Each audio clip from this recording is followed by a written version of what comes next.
Hai guys, kami dari kelompok 12 akan memaparkan materi tentang cedera kepala berat yang beranggotakan Sekariski Wanda, Wulana Utami, Rizal Maulana Firdaus, Zuina Zahra Afifah, dan Muhammad Aziz. Laporan pendahuluan.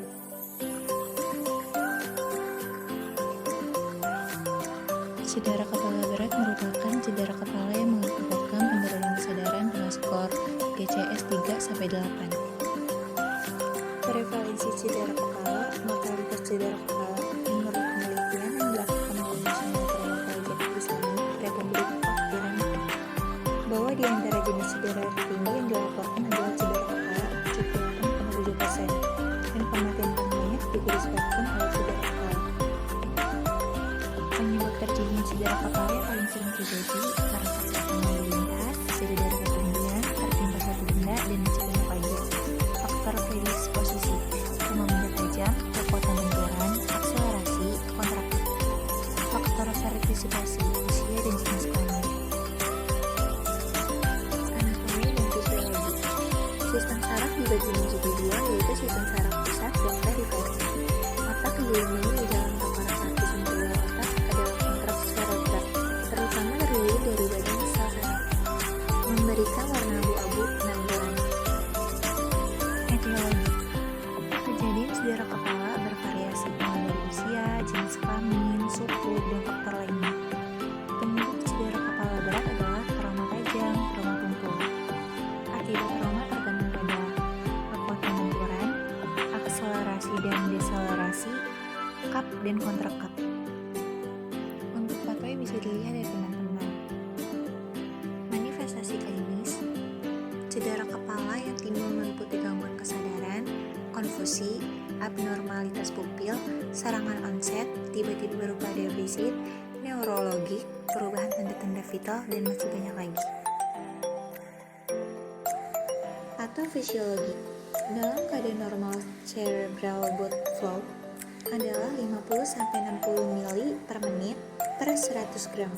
Jaringan yang merupakan 15% dari cardiac output. Akibat adanya perdarahan otak akan mempengaruhi tekanan vaskular dimanapun penurunan tekanan vaskular menyebabkan pembuluh darah arteriol akan berkontraksi. Untuk pemeriksaan penunjang terdapat foto paus kepala, MRI, CT scan indikasi, EEG, dan prescribe. Penata laksanaan medis: 1 resusitasi jantung paru, 2 pemeriksaan fisik, 3 tekanan intrakranial, 4 nutrisi, 5 epilepsi atau kejang. Untuk komplikasi terdapat infeksi otak, gangguan kesadaran, cedera dan kerusakan pada otak, sindrom cas cedera kepala. Pengasuhan keperawatan. Kasus Tuan R dirawat di rumah sakit akibat kesadarannya menurun akibat pernah kecelakaan lalu lintas yang menyebabkan cedera kepala berat.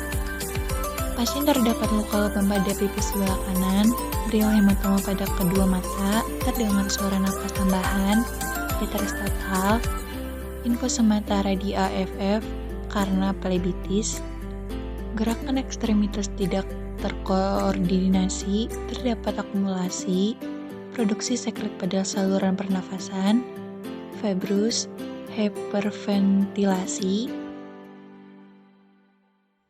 Pengkajian data pasien: nama Tuan R, umur 25 tahun, jenis kelamin laki-laki, pendidikan SMA, pekerja wirawan swasta. Identitas penanggung jawab: bernama Tuan S, berusia 49 tahun, jenis kelamin laki-laki, alamat Magelang, dan tidak bekerja. Riwayat kesehatan: keluhan utama saat pengkajian, cedera kepala berat. Riwayat keluhan utama: klien pos KLL pada tanggal 4 Oktober 2023 terdapat luka lebam pada pipis sebelah kanan, real hematoma pada kedua mata, kesadaran menurun, terdengar suara nafas tambahan googling, tetres total, infus sementara di AFF karena plebitis, gerakan ekstremitas otak terkoordinasi. Riwayat kesehatan masa lalu: pasien rujukan puskesmas masuk dalam keadaan tidak sadar akibat KL.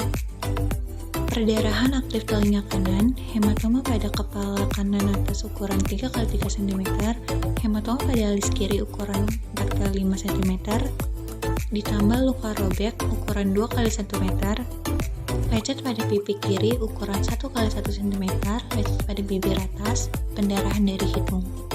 Riwayat alergi, menurut keluarga klien tidak memiliki alergi apapun dari segi obat maupun makanan. Pengkajian pola fungsional kesehatan.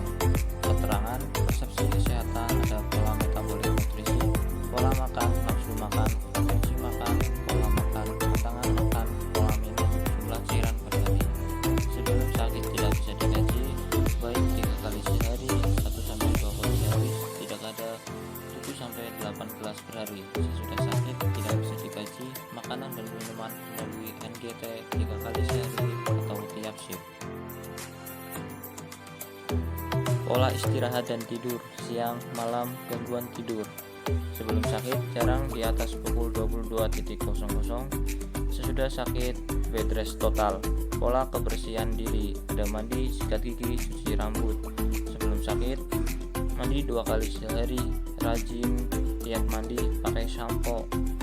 Sesudah sakit dimandikan di tempat tidur setiap pagi sedikit teks isi. Pola eliminasi ada BAB dan BAK. BAB 2-3 kali sehari coklat genap, BAK 4-5 kali sehari kuning. Sesudah sakit terpasang pampers dan kateter tetap. Produksi urin rata-rata 500 cc per hari, berwarna kuning muda. Selanjutnya pola aktivitas, klien tidak suka berolahraga dan bekerja di kebun. Sesudah sakit tidak bisa dikaji. Selanjutnya ada pola persepsi diri atau konsep diri. Sebelum dan sesudah sakit tidak bisa dikaji. Lalu ada pola hubungan peran. Sebelum sakit, klien sangat dekat dengan orang tua dan saudaranya. Sesudah sakit tidak bisa dikaji. Selanjutnya ada pola coping, toleransi stres. Sebelum sakit, klien dalam pandangan keluarga termasuk pribadi yang sabar dan ramah terhadap orang lain. Sesudah sakit tidak bisa dikaji. Pola nilai kepercayaan spiritual. Sebelum sakit, klien rajin sholat 5 waktu. Sesudah sakit tidak bisa dikaji. Data objektif pemeriksaan umum, ada keadaan umum menurun, tekanan darah 120/60, nadi 103 kali per menit, suhu 38,9 derajat Celcius, respirasi 32 kali per menit, berat badan sebelum sakit 65 kg, berat badan setelah dikaji atau setelah sakit 60 kg, tinggi badan 162 cm. Pemeriksaan fisik, kepala dan rambut, inspeksi, berkeringat, luka lecet pada dahi kiri dan di atas mulut, tampak hematoma dan luka bekas headsing pada bagian belakang kepala, perdarahan sedikit, palpasi, teraba hematoma pada daerah maksila sebelah kanan, telinga, inspeksi, terpasang tampon pada telinga sebelah kanan, ada sedikit pengeluaran darah, palpasi, tidak teraba adanya benjolan, mata, inspeksi, ada refleks cahaya, respon mata 2, tampak bril, hematoma pada kedua mata, palpasi, tidak teraba adanya peninggian bola mata.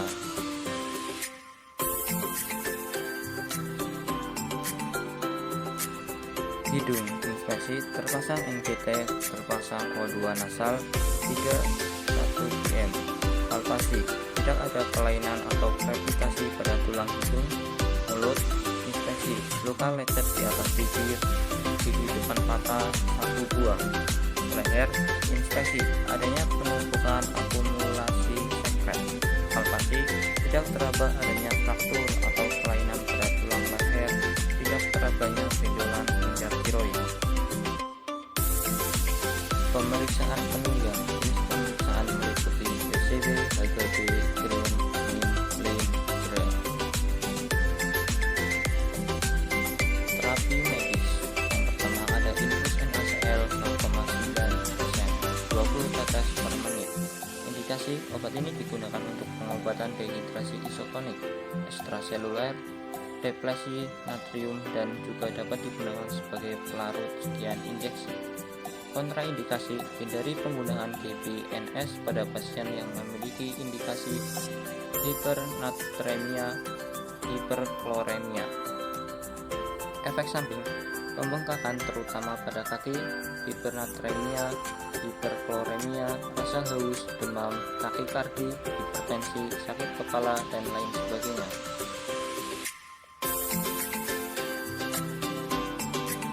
Yang kedua ada injeksi ceftriaxone 1 gram per 8 jam melalui IV.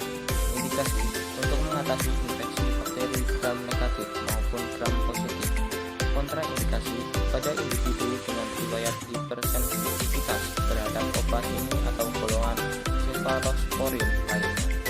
Efek samping: sakit perut, mual, muntah, diare, dan pusing. Lalu injeksi ranitidin 1 ampul per 8 jam melalui IV. Indikasi: tuak lambung dan tukak duodenum, reflux esofagitis, dispepsia episodik kronik. Kontraindikasinya: penggunaan pada pasien dengan alergi terhadap obat ini atau kesediaannya. Efek samping: sakit kepala, sembelit, diare, mual, muntah, sakit perut.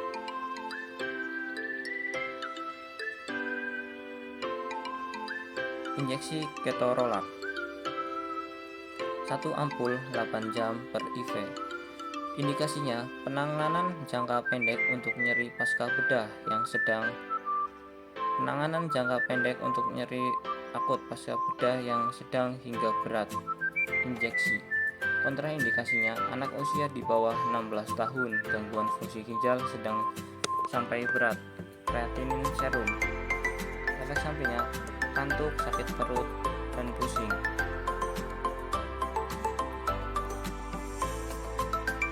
Injeksi phenytoin 100 mg per 8 jam melalui IV. Indikasinya: obat untuk mengendalikan kejang pada penderita epilepsi. Obat ini juga digunakan untuk mengatasi trigeminal neuralgia serta mencegah dan menangani kejang yang terjadi selama atau setelah prosedur bedah syaraf. Kontraindikasinya: phenytoin tidak boleh digunakan pada kondisi riwayat hepatotoksisitas akut yang disebabkan oleh phenytoin, penggunaan bersamaan dengan delafirdine. Efek sampingnya: gangguan saluran cerna, pusing, nyeri kepala, tremor, insomnia, dan lain sebagainya.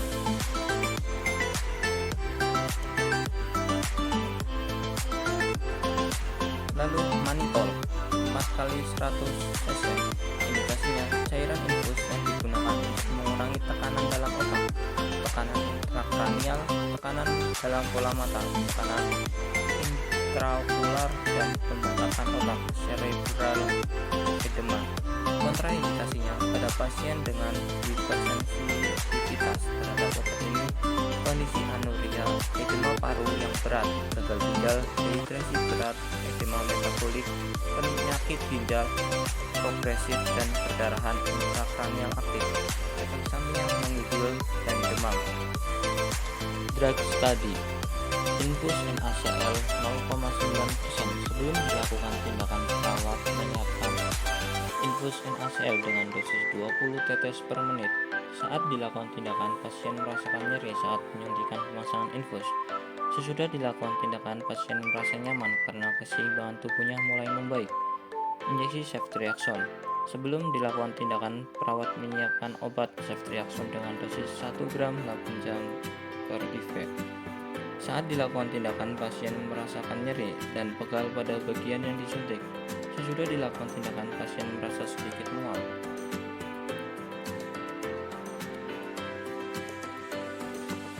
Injeksi ranitidin: sebelum dilakukan tindakan, perawat menyiapkan obat ranitidin dengan dosis 1 ampul 8 jam per IV. Saat dilakukan tindakan, pasien merasakan nyeri dan pegal pada bagian yang disuntik. Sesudah dilakukan tindakan, pasien merasa mual dan diare. Injeksi ketorolac: sebelum dilakukan tindakan, perawat menyiapkan pasien obat ketorolac dengan dosis 1 ampul 8 jam per IV. Saat dilakukan tindakan, pasien merasakan nyeri dan pegal pada bagian yang disuntik. Sesudah dilakukan tindakan, pasien merasa ngantuk dan nyeri berkurang.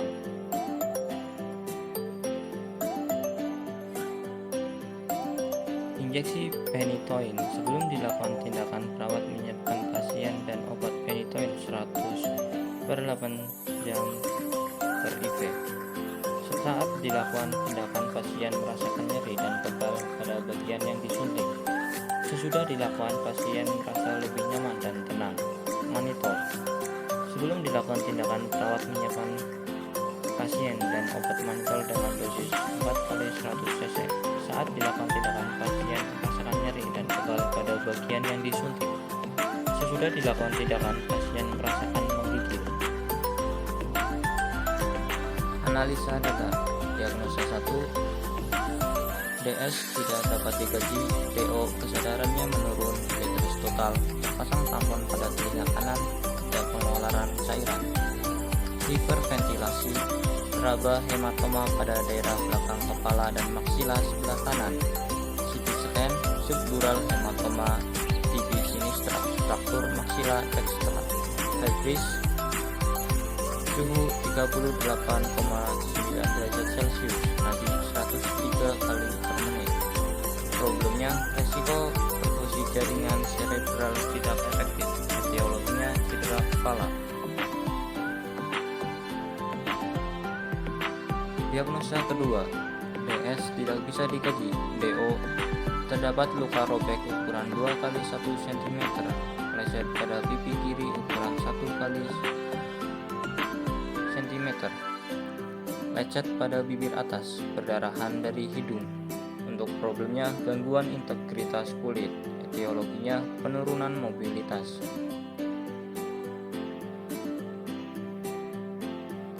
Diagnosa ketiga, DS, pasien mengatakan cemas dengan kondisinya.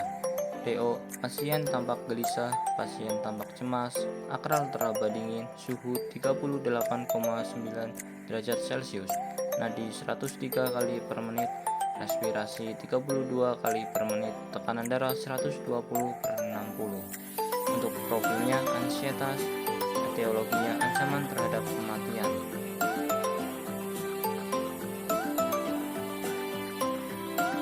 Diagnosa keempat, DS tidak bisa dikaji, DO Vetris total, terdengar bunyi nafas tambahan gurgling, hiperventilasi dengan respirasi 32 kali per menit. Untuk problemnya gangguan bersihan jalan nafas, etiologi sekresi yang bertahan.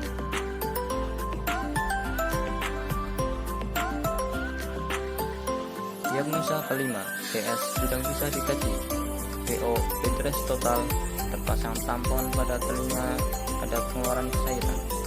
Untuk problemnya hipertermi. Untuk etiologinya proses penyakit. Diagnosa keperawatan yang mungkin muncul. 1. Resiko perfusi jaringan cerebral tidak efektif berhubungan dengan cedera kepala. Yang kedua, gangguan integritas kulit atau jaringan berhubungan dengan penurunan mobilitas. Yang ketiga, ansietas berhubungan dengan ancaman terhadap kematian. Yang keempat, bersihan jalan nafas tidak efektif berhubungan dengan sekresi yang tertahan. Yang kelima, hipertermia berhubungan dengan proses penyakit. Prioritas diagnosa keperawatan. Yang pertama, resiko perfusi jaringan cerebral tidak efektif berhubungan dengan cedera kepala. Yang kedua, gangguan integritas kulit atau jaringan berhubungan dengan penurunan mobilitas. Yang ketiga, ansietas berhubungan dengan ancaman terhadap kematian. Rencana keperawatan.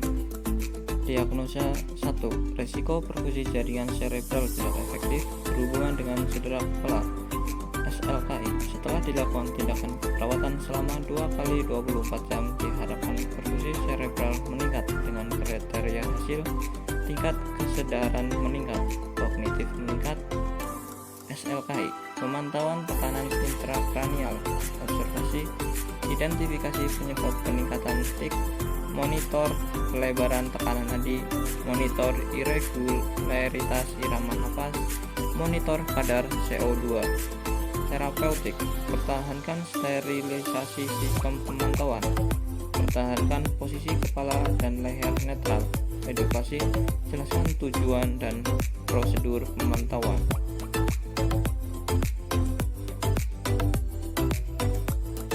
Diagnosa kedua, gangguan integritas kulit atau jaringan berhubungan dengan penurunan mobilitas.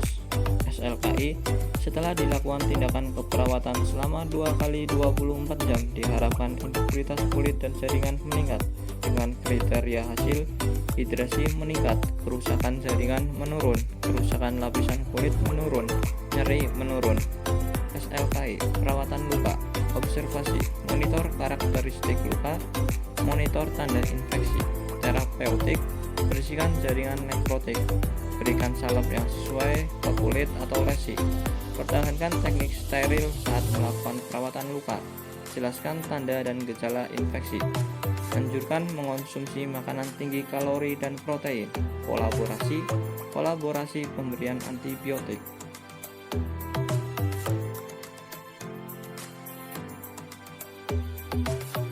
Diagnosa ketiga, ansietas berhubungan dengan ancaman terhadap kematian.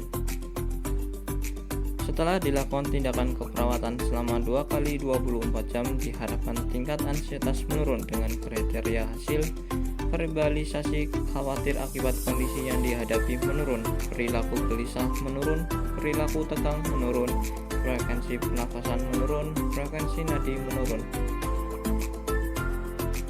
Reduksi ansietas, observasi, monitor tanda dan gejala ansietas, ciptakan suasana terapeutik untuk menumbuhkan kepercayaan, informasikan secara faktual mengenai diagnosa, pengobatan, dan prognosis, anjurkan keluarga untuk tetap bersama pasien, latih teknik relaksasi. Implementasi dan evaluasi dari ke-1 diagnosa 1, implementasi, mengidentifikasi penyebab peningkatan TIC, memonitor peningkatan tekanan darah, memonitor pelebaran tekanan nadi, memonitor penurunan frekuensi jantung, memonitor irregularitas irama napas, memonitor penurunan tingkat kesadaran, memonitor kadar CO2.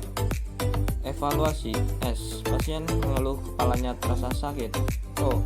ICS T2V1M5, tekanan darah 110/60, nadi 93 kali per menit, suhu 39,5 derajat Celcius, respirasi 20 kali per menit, SpO2 92%. Posisi klien kepala lebih tinggi 15% dari kaki. A. Gerakan motorik meningkat, klien mulai bisa melokalisasi nyeri. P. Lanjutkan semua intervensi.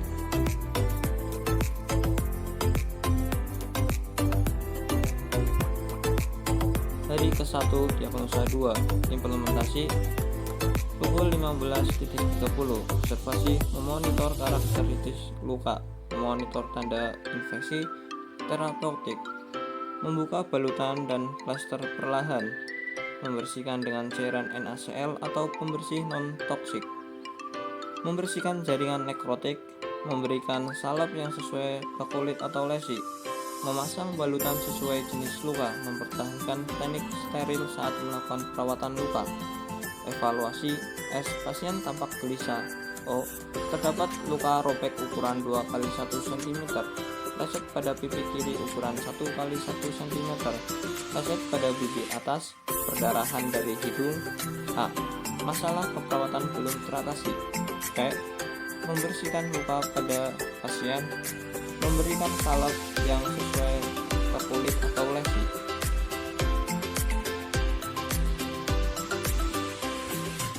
Dari ke-1 diagnosa 3, implementasi, mengidentifikasi saat tingkat ansietas berubah, memonitor tanda-tanda ansietas seperti cemas, tegang, dan gelisah. Evaluasi S. Pasien cemas dengan kondisinya. O. Pasien tampak gelisah, pasien tampak cemas. S. Suhunya 38,9 derajat Celcius, nadi 103 kali per menit, respirasi 32 kali per menit, tekanan darah 120 kali 60. A. Intervensi keperawatan belum teratasi. Lanjutkan semua intervensi.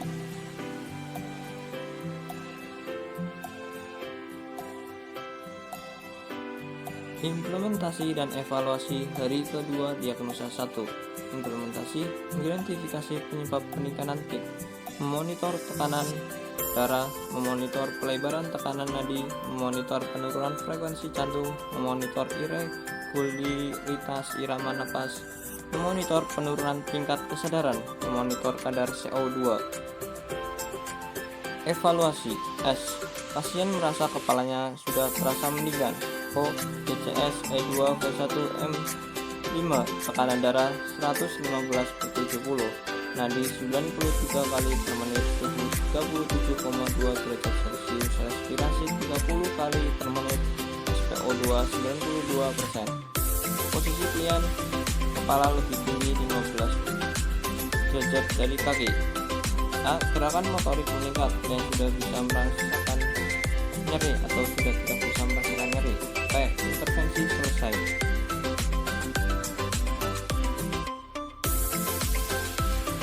Hari kedua diagnosa 2. Implementasi, observasi, memonitor karakteristik luka, memonitor tanda infeksi, terapeutik, membuka balutan dan plaster perlahan, membersihkan dengan cairan NaCl atau pembersih non-toksik, membersihkan jaringan nekrotik, memberikan salep yang sesuai ke kulit atau lesi, memasang balutan sesuai jenis luka, mempertahankan teknik steril saat melakukan perawatan luka. Evaluasi S. Pasien mengatakan sudah merasa lebih tenang. O. Luka sudah dibersihkan dan dioleskan salep bioplacenton. Tidak ada tanda-tanda infeksi. A. Masalah keperawatan belum teratasi. B. Membersihkan luka pada pasien, memberikan salep yang sesuai ke kulit atau lesi. Hari kedua diagnosa 3. Implementasi, mengidentifikasi saat tingkat ansietas berubah, memonitor tanda-tanda ansietas seperti cemas, tegang, dan gelisah. Evaluasi S. Pasien sudah merasa lebih baik. O. Suhu 37,2 derajat Celcius, nadi 103 kali per menit, respirasi 32 kali per menit, tekanan darah 115/70. A. Intervensi sudah teratasi. B. Intervensi selesai. Thanks for watching. Terima kasih sudah menonton videonya, dan sampai jumpa di video pembelajaran selanjutnya.